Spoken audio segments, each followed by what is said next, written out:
onde vais, ó tu, andarilho da existência? Queres existir nesta ou noutra vida, algum lugar em que possas te esconder? Olha ao teu redor. Ainda que tudo te pareça cinza, sem cor, sem vida, teu caminho sempre esteve iluminado. Encerra agora, pois, tua busca externa e silencia teu pensamento. Depois, olha teu coração. Nunca mais desejarás fugir. E é com este pensamento, meus irmãos, que abrimos o nosso trabalho de hoje. Provações abençoadas. Certamente, quando ouvimos falar de texto, provações abençoadas, imediatamente nos remetemos à dor, a sofrimento, pois ligamos já o termo provação com dor, com sofrimento, é instintivo. Assim, então, quem sabe, iniciemos com uma pergunta: por que sofremos? Por que sofremos? Ao longo de centenas de anos, desde que nossa humanidade começa a se organizar em sociedades, o homem pergunta a si mesmo: por que sofre? Ao longo dessas centenas de anos, muitos pensadores tentaram trazer resposta a essa questão.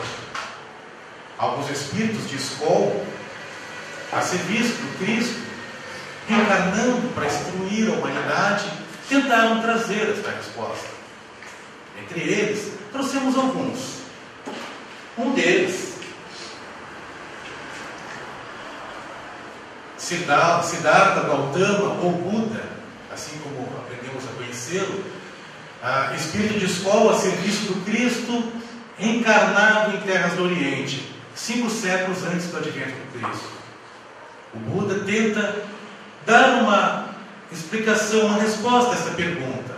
E ele diz que nascemos e vivemos a vida que nos é dada e eventualmente sentimos uma sensação de insatisfação com as condições de nossa existência. Esse sentimento é chamado sofrimento. Percebam que Buda conecta sua resposta a uma suave, simples sensação de sofrimento. Portanto, qualquer leve sensação de incômodo é dor, é sofrimento. Se tentarmos, se escolhermos ficarmos parados, sentados, sem nada fazer, porque pensando assim não sofrerei, estamos enganados, sofreremos. Por quê? Bem sabemos nós que estudamos a doutrina dos Espíritos que somos regidos pela grande lei do progresso.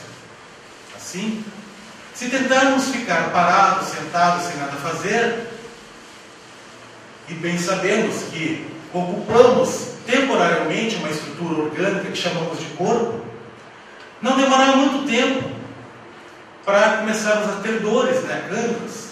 Então, isso é sofrimento, é dor. Assim, nunca vamos escapar de uma condição em que não haja sofrimento. Mas outros pensadores ainda também trouxeram respostas a isso. Olhemos o que um grande pensador contemporâneo, talvez conhecido de alguns, este filósofo, autor de mais de 100 obras, conhecido como também uma das personalidades que introduziu o pensamento espiritualista em nossas terras, viveu durante alguns anos aqui na região sul, mais propriamente em Santa Catarina, e com formação pedagógica também na área do clero, filósofo e teólogo.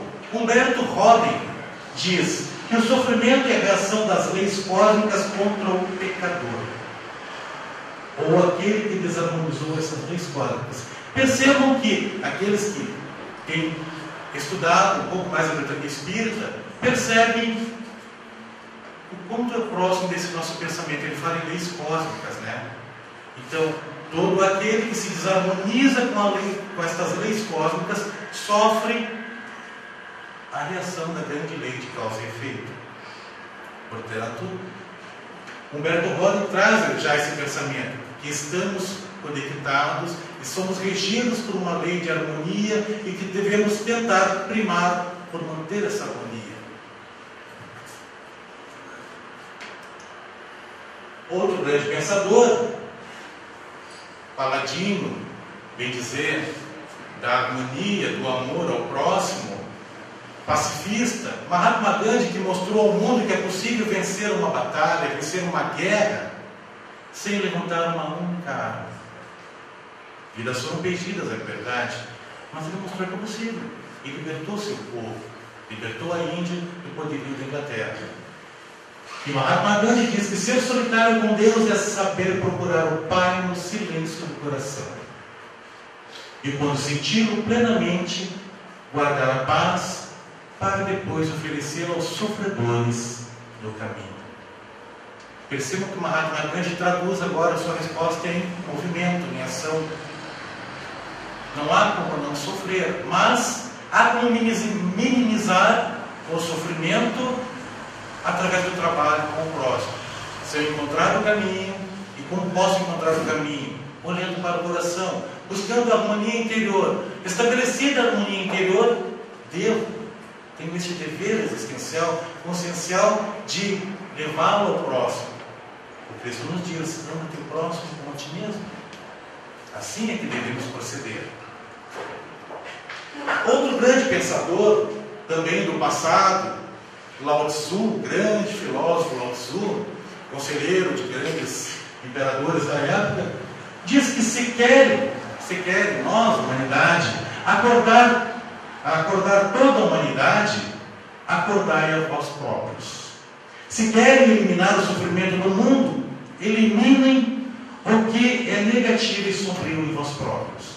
A maior dádiva que se pode dar ao mundo é aquela da vossa própria autotransformação. Lao Tzu também fala em movimento e também nos conduz a olhar para o interior. Se queremos extinguir o mal da humanidade, o sofrimento da humanidade, que levará, bem sabemos, muito tempo, não será do dia para a noite, de hoje para amanhã, mas devemos olhar para dentro. Em verdade, quando trouxemos a referência ao Buda também já falava isso, pois que eles falaram sobre as 4 nobres verdades: o sofrimento, a existência do sofrimento, o caminho do sofrimento e a extinção que leva, o caminho da extinção do sofrimento. O Buda, quando fala dessas 4 nobres verdades, ele também mostra, porque a última 4ª nobre verdade do Buda é o caminho que leva à extinção do sofrimento. E quando estudamos esse caminho, veremos que é a mesma coisa que Lao Tzu diz: olha para dentro, conserta-te, ama-te, e então conseguirás auxiliar o próximo. Mas, vindo da nossa área espírita, vemos aqui a grande benfeitora Joana de Ângeles, né, que todos ouvimos falar em nossos estudos, né, preceptora, benfeitora de nosso querido e amado Divaldo Pereira Franco. Eu havia trocado um pouco das páginas. Então, Divaldo Pereira Franco, ela nos diz que, excluindo as expiações positivas, veja que eu coloquei os destaques propositais, né, indispensáveis ao reequilíbrio espiritual, as provações constituem abençoado elenco de experiências luminosas. Percebam que ele falou, ela traz 2 termos ali: expiações positivas, e depois ela fala também em provações. Nosso título é provações abençoadas. A diferença? Certamente é uma diferença, estudaremos um pouquinho mais daqui adiante. E ela ainda diz: graças aos quais é possível uma existência digna, avançando no rumo à felicidade. Normalmente, durante o seu transcurso, ocorrem fenômenos de dor e de sombra. Durante o transcurso dessas provações, ocorrem os fenômenos de dor e de sombra. Joana de Ângeles identifica a sombra como medo. Então, nos deparamos frequentemente com o medo. Medos interiores, questões internas nossas, não bem trabalhadas, repercutem-se em nossas vidas em forma de medo. Portanto, traduz em sofrimento. Ainda comenta, então, de dor e sobreajustado ao programa de recuperação moral do ser equivocado ou rebelde. Então, todos nós estamos em nosso processo evolutivo, moral, consciencial, sofrendo ou expiações punitivas, dolorosas, que realmente nos marcam, são dores, as chamadas dores da alma, resgates passados, e isso não temos como evitar. Frequentemente as demais provações traduzem-se em nossas vidas em forma de medo, medo do desconhecido. Mas se isso é um fato, se realmente sofremos sempre, é inevitável sofrer, talvez devamos mudar a pergunta e vamos fazê-lo. Quem sabe nós, ao invés de perguntarmos por que sofremos, quem sabe se nós perguntarmos por que reencarnamos? E vamos fazer um exercício teológico que eu quero que vocês me digam se é válido ou não. Se nós sofremos, é inevitável sofrer, e se Joana de Ângeles há pouco nos falou, excluindo-se as expiações fugitivas, sempre sofreremos provações, então, e elas são boas, traduz-se como oportunidades iluminativas. Em nossa segunda questão, porque reencarnamos, poderemos então deduzir que reencarnamos então para sofrer. Isso é um fato? É um exercício teológico bem simples. Se o sofrimento que nos vem, expiações fugitivas, provações, não são possibilidades de crescimento moral, espiritual, então nós reencarnamos para sofrer, é verdade? Talvez sim, talvez não. Acredito que não, É que a lógica pode ser distorcida, você sabe. Até porque se nós fôssemos admitir esta resposta, nós estaríamos contrariando a premissa universal de que Deus é soberanamente bom e justo. Seria uma contradição à premissa inicial. Deus é soberanamente bom e justo, pleno amor. Como Deus poderia desejar que nós reencarnássemos para sofrer? Este pensamento não é válido, portanto. Então, preocupado também com esta questão, Kardec, o codificador, todos já ouvimos falar, estudamos, compilou nossas obras básicas, o Livro dos Espíritos, livros, 9 questões, veremos que Kardec pergunta lá na questão 167 do Livro dos Espíritos: qual o fim objetivado da reencarnação? Não se assustem com a resposta. Parece que virá contrariar agora que pensamentos que fizemos, mas os Espíritos respondem: é que expiação, melhoramento progressivo da humanidade. Sem isso, onde estaria a justiça? Então, para que haja justiça, deve haver expiação. O nosso grande problema é, dadas nossas limitações de compreensão, que nos limitamos a um reduzido vocabulário de algumas centenas de palavras, que é o suficiente para a nossa comunicação diária, normalmente entendemos expiação como dor mesmo, sofrimento, e que o objetivo da humanidade será então dor e sofrimento. Mas não esqueçam que aqui são espíritos que já transcenderam esse nosso patamar evolutivo e que tentam utilizar de uma linguagem precária, que é a nossa, para nos traduzir ideias muito mais elevadas. Kardec, então, costumava, e vamos ver isso ao longo do Livro dos Espíritos, normalmente lapidar uma questão, fazendo-a mais de uma vez. E Kardec submete novamente a mesma pergunta, só que modificando agora, e meio que concordando, mas querendo uma confirmação. Ele diz assim, questão 196: não podendo os espíritos aperfeiçoar-se, a não ser por meio das tribulações da existência corpórea, segue-se que a vida material seja uma espécie de crisol ou depurador, por onde tem que passar todos os seres do mundo espírita para alcançarem a perfeição. Você está perguntando, ele faz uma afirmação questionando, Isso é um fato? Todos os espíritos do mundo espírita precisam reencarnar? Sim. Sim, todos precisam.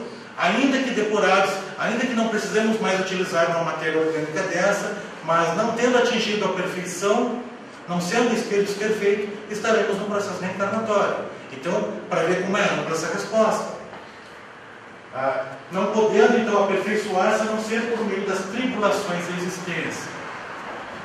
Como eu falei, nós temos limitações em compreensão e os espíritos se utilizavam dessa nossa estrutura verbal para nos transmitir ideias. Muitas vezes vamos ver também que quando Kardec tenta confirmar uma resposta, os espíritos o advertem dessa deficiência da nossa linguagem. E que, portanto, podem gerar alguns mal-entendimentos. E por isso que muitas vezes ele faz 2, 3 vezes a mesma pergunta. Tanto que vamos ver em algumas questões do livro dos espíritos, os espíritos confirmarem a resposta, iniciando da seguinte maneira: já o dissemos. Então, vocês têm sentido, nós já falamos isso.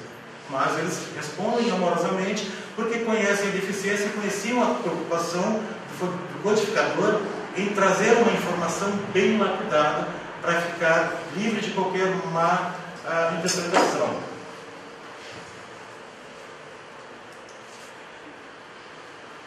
E a resposta dos espíritos? Sim, é exatamente isso.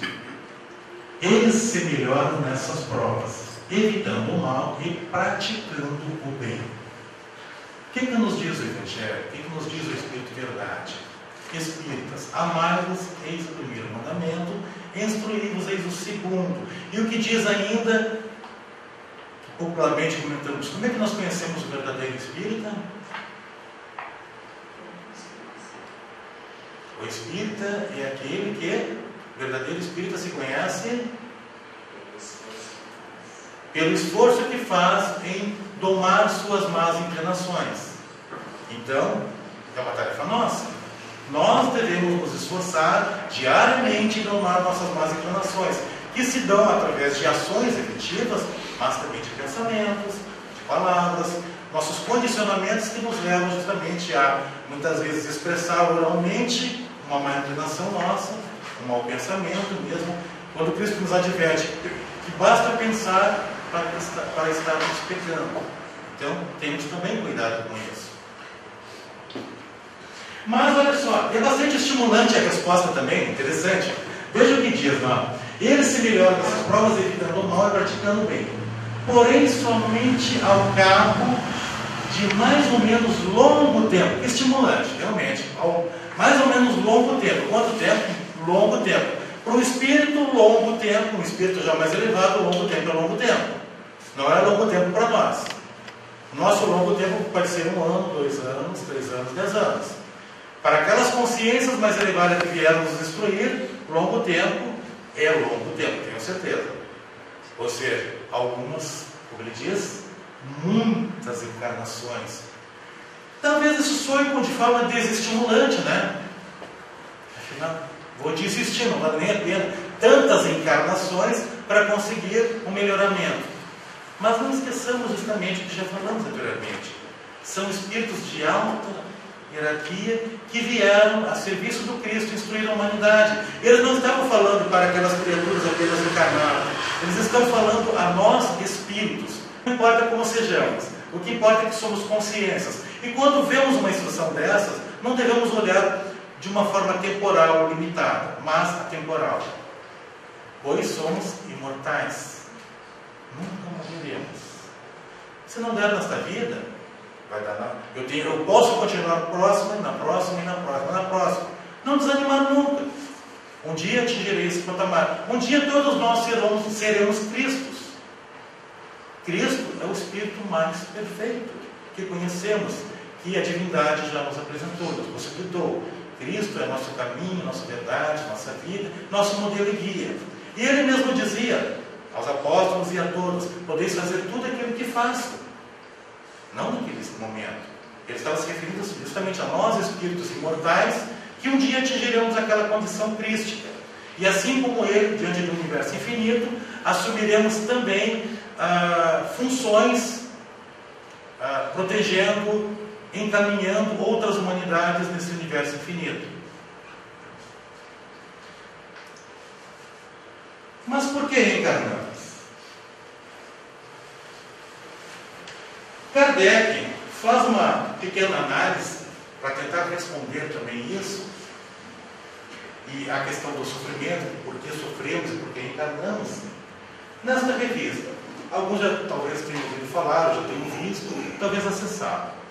Não apenas nessa, é um compêndio são 12 revistas, são 11, 12 volumes, uma para cada ano. Aqui é a revista de 1863, a Revista Espírita de 1863. Todas as edições do ano de 1863, que era produzida por Kardec, na época dele, pela Sociedade de Estudos Espíritas Parisiense. Ele estava à frente da edição de uma revista mensal, e lá ele trazia respostas a questionamentos de vários grupos do mundo inteiro que lhe enviavam questionamentos, porque estava fervilhando no mundo as questões da espiritualidade, as comunicações.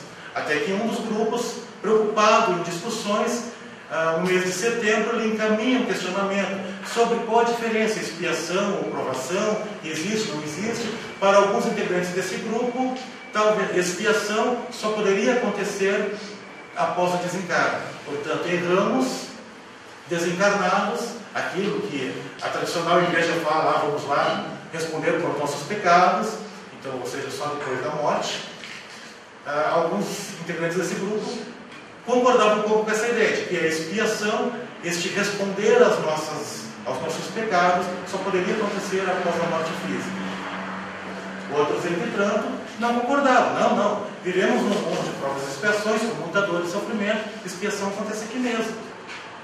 Kardec busca então responder essa questão. E ele coloca a seguinte observação: o candidato que se apresenta para obter um grau sofre uma prova. Concordamos, né? O que é isso? Vamos fazer uma analogia. Vamos supor que resolvemos fazer um curso superior, na universidade. Temos que fazer uma prova de avaliação. Costumamos chamar isso de vestibular. Nós devemos nos preparar para essa prova.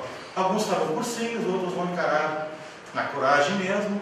Talvez passem, talvez não. Mas sabemos também que muitas vezes determinamos um trabalho diário ou semanal para estudos até o dia da chamada prova, onde seremos realmente verificados os nossos conhecimentos. Poderá acontecer de, ao final das correções, não termos obtido o grau necessário. Observamos que Kardec fala: se fracassa, ele precisa recomeçar um trabalho penoso. Esse novo trabalho é a punição, um pouco forte a palavra, mas foi traduzido do francês diretamente como punição, o vocal mais equivalente. Da negligência. O trabalho, esse novo trabalho é a punição da negligência levada ao primeiro. Observem que ele fala em negligência. Então lembramos desse candidato ao vestibular que chega em casa depois de uma festinha e sabendo que no outro dia ele tem a prova. Ele estava com dúvida de algum item ainda. Mas ele, estou muito cansado, eu não vou estudar isso. E ele não estuda. E quando ele está lá, e entramos dentro da cabeça daquele vestibulando, ele está lá com a prova diante dele, e ele se depara com a questão, aquela da noite anterior, que ele tinha dúvida. Finalmente ela caiu. Ele pressentiu que ela cairia, mas na noite passada estava tão cansado que não quis olhar, não quis fazer um review na matéria dele. Então, despreparado, portanto, ele negligenciou uma necessidade que ele sabia, internamente ele dizia para estudar, mas o cansaço se sobrepôs e ele acabou não estudando. Então, ele se defrontou com aquela situação naquele momento. Eu não estudei isso, e caiu. Eu sabia que ia cair, mas não quis cair, ele negligenciou. É lógico e é correto que se ele não atingiu a pontuação, ele vai reprovar. Mas se ele quer tanto fazer aquele curso, como nós queremos, movido pela lei do progresso, progredirmos moralmente, espiritualmente, nós vamos nos propor uma nova encarnação e vamos nos propor a novas provações. Mas agora nós teremos que fazer o quê? Porque essa nova encarnação não vai se dar de um dia para o outro. Poderá acontecer dali a 10 anos, dali a 50 anos. Depende da convergência de situações necessárias para o meu êxito.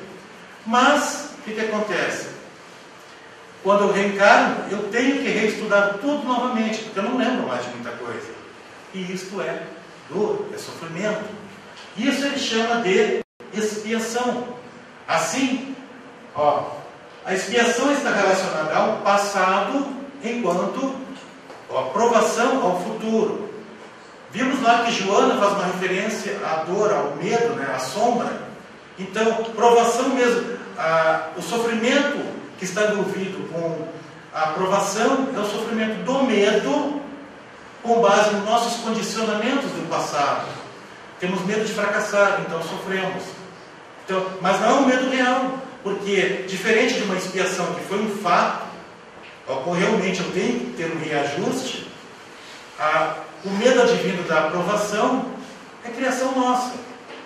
E deveríamos justamente cessar esses condicionamentos. É possível não ter medo? É possível. Basta nos sintonizarmos no presente e ver que o futuro é uma construção. Não preciso temer o futuro, porque ele não aconteceu.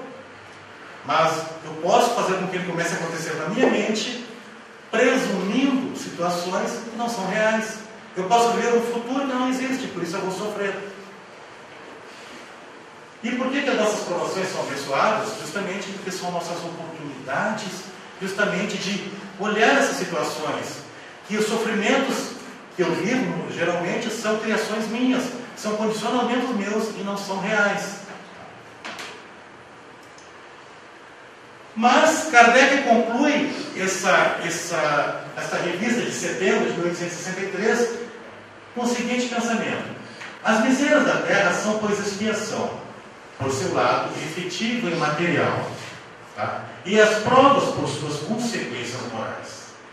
Seja qual for o nome que lhes dê, o resultado deve ser o mesmo. O melhoramento, em presença de um objetivo tão importante, poderiam fazer de um jogo de palavras uma questão de princípio. Isto provaria que se dá mais importância às palavras que à coisa. Não importa se é uma expiação, se é uma provação.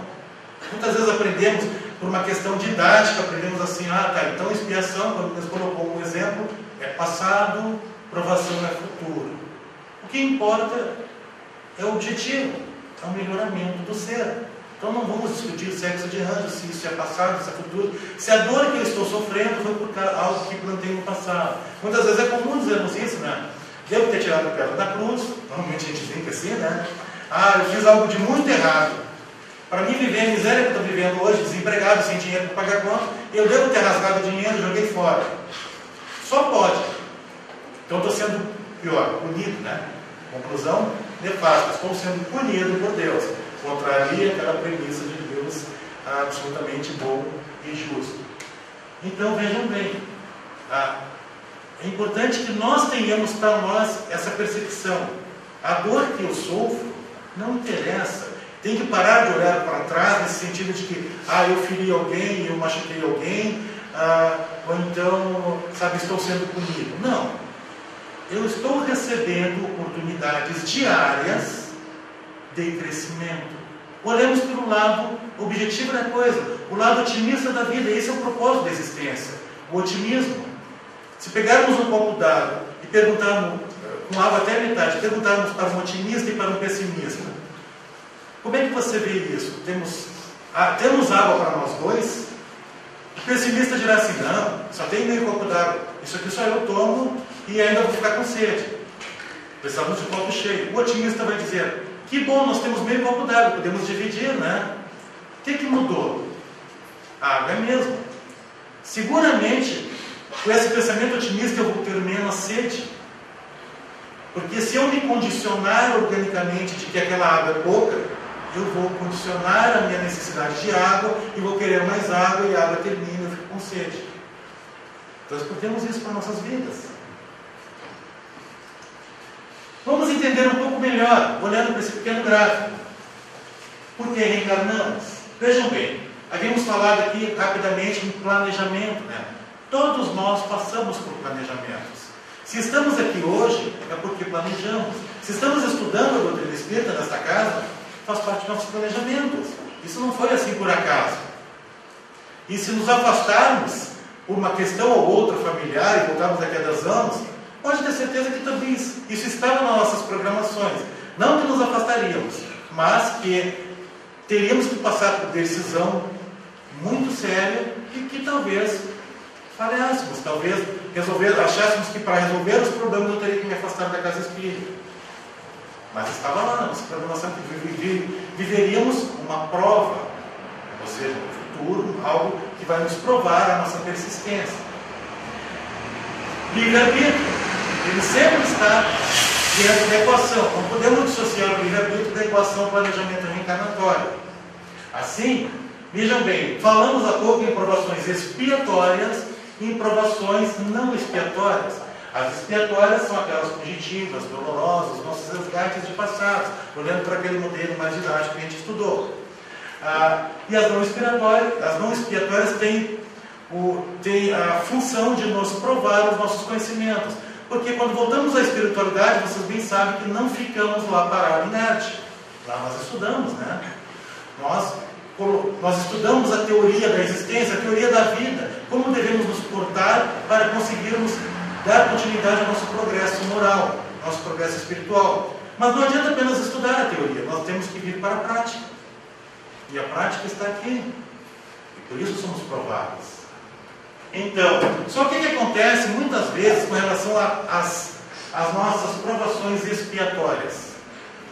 É frequente, talvez aqueles que leem bastante, podem pegam alguma obra em que verão assim um personagem no processo reencarnatório em seu planejamento, em que a espiritualidade maior lhe adverte: você não está ainda em condições de resgatar esta situação. Não, mas eu quero, eu preciso ficar de bem com aquelas pessoas, com aquelas famílias. Ainda não é tempo, espera um pouco mais. Não é hora, você vai ter que crescer, amadurecer, mais uma encarnaçãozinha. Mas eu preciso, é urgente. Espera um pouco mais. Não, mas eu quero. E eles permitem. Não com aquele pensamento assim, vou permitir porque tu vai tirar lá. Não, ao contrário. Eles permitem porque é um ato de amor. Mas eles são tão amorosos conosco que eles, ao permitir, eles também, ainda sabendo que talvez em 80% das vezes nós vamos falhar, eles designam ajudantes espirituais para vir conosco, para nos cercarmos naquele momento da crise, da expiação, daquela provação, para justamente nos orientar. Mas os nossos condicionamentos, a nossa imaturidade espiritual era tanto ainda que nós acabamos não ouvindo aquelas boas palavras que muitas vezes eles, benfeitores, se aproximam de nós e dizem assim: quem sabe tu reflete, faz assim, fala assado. Mas nós estamos tão fechados que não ouvimos isso. E nós falhamos. Fomos advertidos. Mas foi uma escolha nossa, nosso livre-arbítrio. Então esse processo é cíclico. Porque o que acontece? Se falhamos na nossa prova, ou mesmo na nossa expiação, é justo que nós, ao retornarmos novamente à espiritualidade, sejamos novamente advertidos, tenhamos novos condicionamentos e quando retornando à vida corporal, sejamos novamente provados com relação àquele assunto. Então, essa circulação, esse movimento cíclico, só vai se encerrar quando efetivamente, com relação a uma questão, a resolvermos harmonicamente. Mas para isso, devemos estar preparando, construir essa preparação. Qual a nossa maior provação? Com base nisso que falamos. Alguém saberia qual a sua maior provação?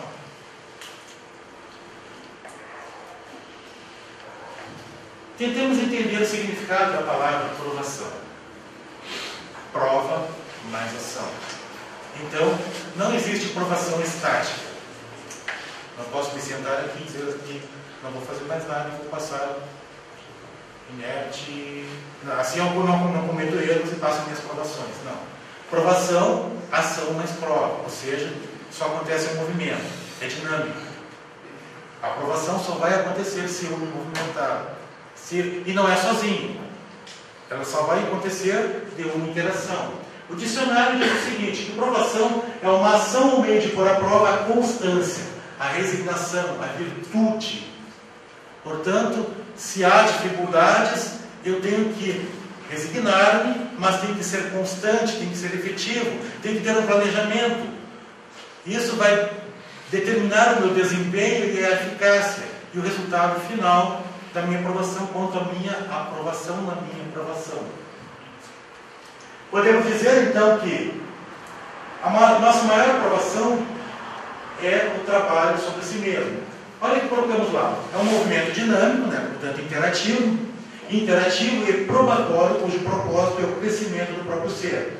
E sua eficácia nível de êxito é diretamente proporcional ao autoconhecimento.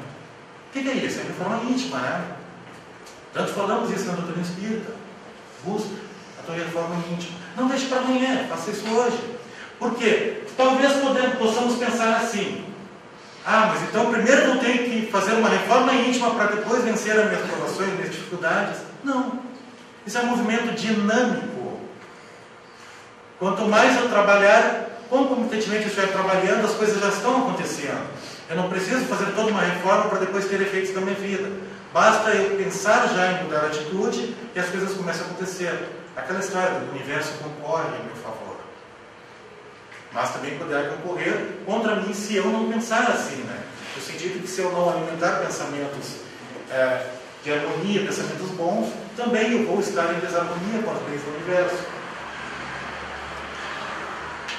Ainda dizendo aqui, confirmando o que ouvimos falar, o trabalho sobre si mesmo terá efeito direto e por vezes imediatos sobre as provações, sejam elas expiatórias ou probatórias. Direto e por vezes imediatos.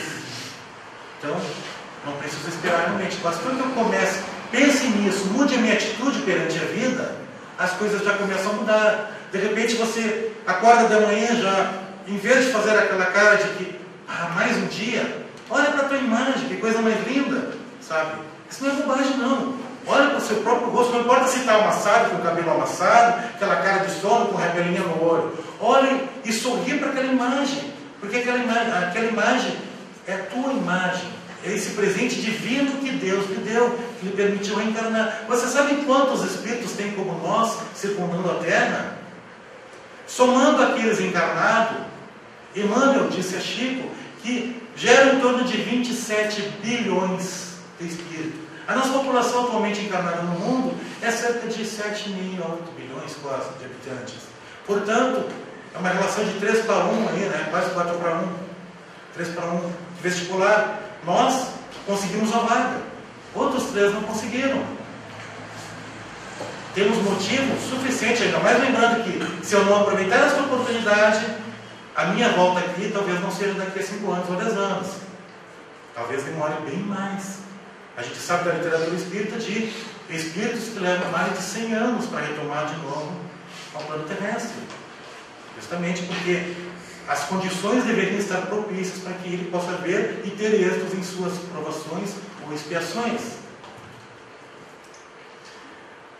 Assim, buscando nos dirigir agora para a nossa finalização, trouxemos algumas indicações do Espírito André Luiz, trazidos por Chico Xavier, que são os ingredientes para o êxito. Pois diante de provações nós temos que pensar em êxito e não pensar em dificuldade. Mas existe um caminho, falamos lá há pouco tempo, Lao Tzu mostrou o caminho, Mahatma Gandhi mostrou o caminho, Buda mostrou o caminho, Joana de Ângeles também, enfim, Humberto Robin, todos eles indicaram, de certa maneira, o caminho. E André Luiz nos diz que o êxito espera por você, tanto quanto vem, exaltando tanto quando lhes alcançar as diretrizes.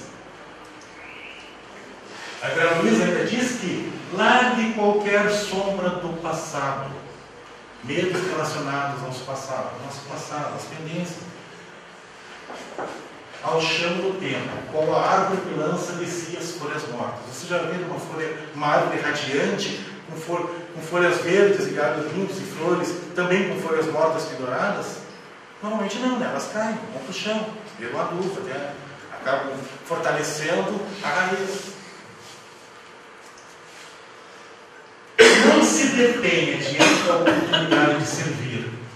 Muitas vezes, o convite ao trabalho vem de forma tão singela que a gente olha e diz que não, isso é bobagem, eu não vou nem perder meu tempo com isso. Só que não esqueçamos que nós somos testados.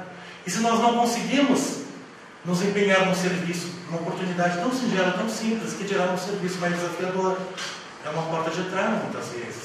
Dali começam a surgir outros convites a trabalhos mais desafiantes, que poderão, de repente, vir de encontro ao que a gente costuma dizer: não, mas eu tenho mais habilidades, muito mais habilidades para fazer esse serviço tão simples.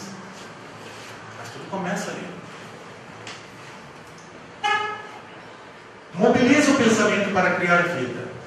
Que eu disse, acorda de manhã já criando vida. Desafie-se a si próprio. A gente não sabe o que vai acontecer ao longo do dia, mas agradeça esse novo dia como um desafio de aprendizado. Melhore os próprios conhecimentos, estudando sempre. Espíritas amargos, espíritas instruídos, o tempo todo, sempre. E o que é instrução? É buscar literaturas elevadas, músicas de boa harmonia, conhecimentos gerais da humanidade, que vai nos enriquecer, que vai nos dar estruturas para argumentações mais harmônicas, para convivermos, nós começarmos a fluir do nosso status de vida atual para um status mais dinâmico entre pessoas que constroem e que fazem a diferença. Saliente qualidades e esqueça os defeitos. Isso a gente faz sempre, isso, né? Você sabe como é que se critica alguém? É bem simples. Toda crítica tem que ter um propósito, que é a construção, elevar. Crítica que seja para destruir é avacalhação, não é crítica. Então, para criticar alguém de forma correta, de forma a conduzi-lo à elevação, você começa justamente elogiando, reconhecendo o trabalho. Depois, muito sutilmente, muito educadamente, você observa as situações em que você acha que aquela pessoa pode melhorar. Olha, você podia, quem sabe, então, situação, fazer isso, fazer isso. Mas você conclui a crítica, elevando o trabalho, reconhecendo de novo. Mas realmente o seu trabalho está ótimo, excelente. Continue assim, que bom. Que impressão você vai causar? Uma impressão de que a pessoa vai dizer assim, poxa, que legal, fui entendido. O meu trabalho vale a pena, o meu esforço não foi em vão, mas eu tenho que melhorar. Assim se critica. Desenvolva os seus recursos de simpatia e evite qualquer impulso de agressão. Então, o espírita se conhece pelo seu esforço em como é que é a palavrinha lá que eu esqueci? Domar suas más inclinações. Então, é exatamente isso. Se você pode ajudar e auxiliar alguém, faça isso agora. Não deixe para depois. Depois pode ser muito tarde. E o tempo não volta. Oportunidades novas surgirão, mas às vezes em futuro bem mais distante. Enriqueça o seu vocabulário com boas palavras. Tipo, obrigado, né? Oi, bom dia, como você está? Seu dia foi ótimo hoje, que bom, Deus abençoe. Coisas assim, a gente se acostumar.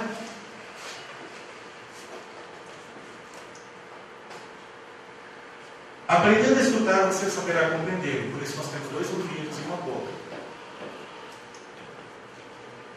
A melhor maneira de extinguir o mal será substituí-lo com o bem. Então, como é que eu faço o bem? Fazendo. É uma construção. Comece a fazer bem. Se esforce para fazer o bem diariamente. E você vai se habituar ao bem. Então não tem segredo, não tem palavra mágica para isso. É simplesmente se incline ao bem. Destaque os outros e os outros destacarão você, mas não faça isso intencionalmente. Não funciona. Tem que ser de coração. Então reconheça o valor de alguém, dos outros, e os outros reconhecerão o seu. Se você fizer isso pensando em reconhecimento, não vai funcionar. É egoísmo. A gente quer ser reconhecido e muitas vezes tira o certo da. Viva o presente agindo e servindo com fé e alegria, sem afligir-se pelo futuro. O futuro não existe, o passado é uma lembrança. O que existe efetivamente é o presente. Então, porque para viver amanhã você precisará viver hoje. Esse é o grande caminho. Habitue-se a sorrir, né? Dissemos isso de certa maneira. Recorde que desalento nunca conciliou alguém. Não permita que a dificuldade lhe abra a porta ao desânimo, porque a dificuldade é o meio que a vida se vale para melhorarmos em habilitação e resistência. É o que Joana falou lá, a gente comentou, né? Então, encaremos como desafio sempre.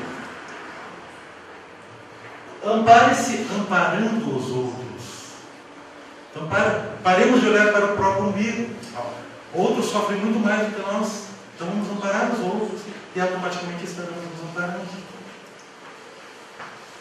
Censura é uma forma das mais eficientes para complicar-se.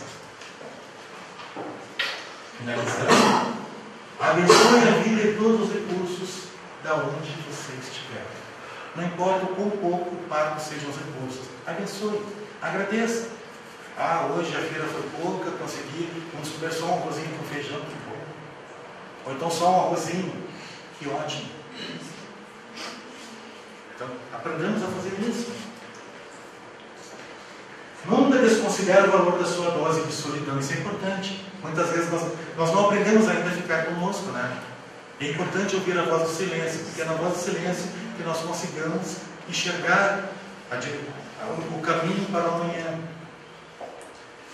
Observe. Todo o tempo é tempo de Deus para restaurar e corrigir. Começar e recomeçar. Assim, começamos hoje. Se não vamos começar hoje, tudo bem. Amanhã da manhã já amanhece terça-feira. Já começamos a terça-feira com este horário. Experimentemos amanhã da manhã, entrar no banheiro, olhar no espelho com a nossa carinha amassada e sorria. Se apaixone por você mesmo. Faça isso. Sabe? Pode ser bobo, mas não. Essa é a diferença das pessoas que muitas vezes a gente olha, o rosto resplandece quando sorriem. Por quê? Porque essas pessoas fazem isso todas as manhãs. E para ela, desafio não é dor, não é sofrimento. Provação não é sofrimento. É desafio, é oportunidade de crescimento. E agradecemos sempre. Essa é a nossa mensagem, senhores, para a nossa segunda-feira de hoje. Começamos o dia de amanhã com as nossas provações e nossas expiações. Não importa o nome. Varremos, banimos o nome. Vamos usar o nome desafio de vencer, desafio de crescer. Muito obrigado.